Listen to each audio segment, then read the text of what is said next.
দর্শক স্বাগত জানাই সবাইকে। আমরা এখন আছি বরিশাল অক্সফোর্ড মিশন রোডে। এখান থেকে আপনাদের সাথে যুক্ত হয়েছি আমি আইব ইসলাম ঠাকুর। আপনারা দেখতে পাচ্ছেন যে এই এলাকাটা কি পরিমাণ পানির তলদেশে চলে গিয়েছে এবং এই কারণটা হচ্ছে এখানে পানি নিষ্কাশন যে ব্যবস্থা সেই ব্যবস্থা আমরা দেখতে পাইনি, যার কারণে এখানে পানি আবদ্ধ হয়ে আছে, পানি কোথাও যেতে পারছে না।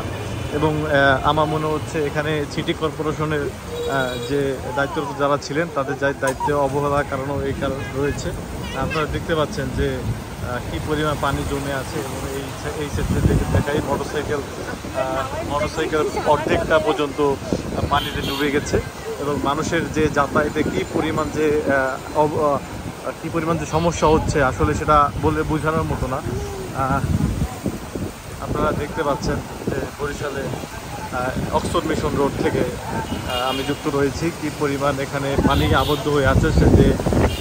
যে গতকাল এবং আজকে সারাদিন যে পরিমাণ ভারী বৃষ্টিপাত হয়েছে সেই বৃষ্টিপাতের ফলে এই পানি জমেছে।